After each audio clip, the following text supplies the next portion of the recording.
هحكي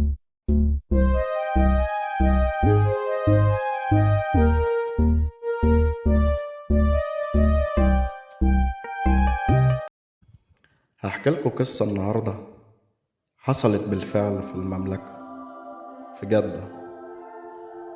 تنتشر الأماكن المسكونة بالجن حول العالم بين فنادق وقصور ومنازل، ولعالمنا العربي نصيب من هذا الرعب.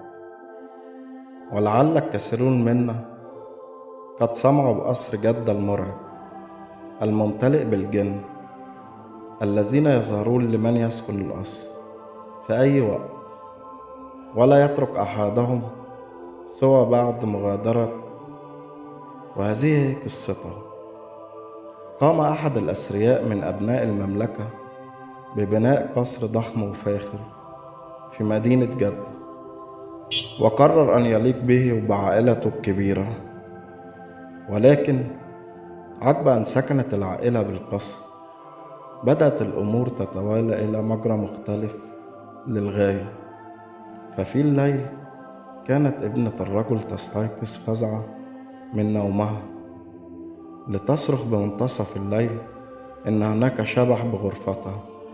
ليهرع الأب نحوها وهو متخيل بأن مجرد خيال منطلق من طفلة صغيرة، إلى أن قد اتسعت عينيه رعبا بعدما ذهب معها إلى غرفتها وسمع بنفسه طرقات على جدران الحائط، ولا أحد منهم يدري من أين تأتي. استمر هذا الوضع لبضع أيام. كانت العائلة قد انهارت خلالها، فاضطر الرجل لمغادرة القصر برفقة عائلته، وأغلق القصر قليلا قبل أن يعرضه للإيجار. ولكن ازدادت الكوارث، حيث فرت أول عائلة سكنت بالقصر عقب مرور بضع أيام، وفرت أخرى عقب يومين فقط. فاكتسب القصر سمعة سيئة للغاية، خاصة وأن خيال سكان المنطقة قد أعاد لهم ذكريات لأماكن أخرى مسكونة بالمملكة، وظنوا أن أغلق الرجل قصره للأبد بعد فشل في العثور على مشتري له، بعد أن عرضه للبيع لفترة طويلة. ففقد الأمل في استرداد ماله الذي أنفقه في تشييد هذا القصر.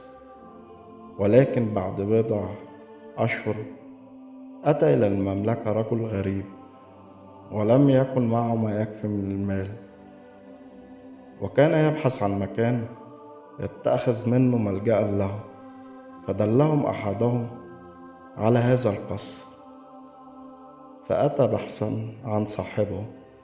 ولكن سكان المنطقة حذروه من الجن الذي يسكن القصر، ورووا له كثير من القصص بشأن ظهور الجن ليلا لكل من يبيت بالقصر، إلى جانب أصوات الطرق على الجدران التي لا تنفك تتصاعد بصوت مسموع ليلا ونهارا. ولكن الرجل لم يكن بإيده حيلة، فهو لم يكن يملك ما يكفي من المال لشراء منزل في منطقة أفضل، أو يكون بحال أفضل من هذا. فذهب إلى صاحب القصر وتحدث معه، فسأله عما يملك من المال، وتمت البيع واشترى الرجل القصر. وارتاح قلبه صاحب الأصلي بأنه تخلص أخيرا من هذا الكابوس المقيم ولو بالقليل من المال. أتى الرجل بأساس بسيط وضعه في القصر، ولما يلبث أن يمكث فيه عدة ساعات حتى سمع أصوات الطرق على الجدران، فاندهش بشدة من تلك الأصوات، فبدأ يتتبعها بدقة، ووجد إنها تأتي من أماكن محددة. فبدأ في وضع علامات على الأماكن التي تصدر منها الأصوات. وعقب أن انتهى من تلك المهمة، أتى بعمال وطلب منهم أن يهدموا الجدران في المواضع التي رسم عليها العلامات.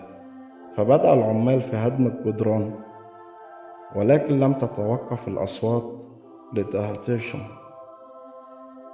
فاستمروا في عملهم هذا حتى انهدمت الجدران عن آخرها، واندهشوا بشدة لمن رأوه، فقد كان هناك العديد من الأرانب التي تسكن تلك الجدران نتيجة فرارها من مزرعة الأرانب المجاورة للقصر.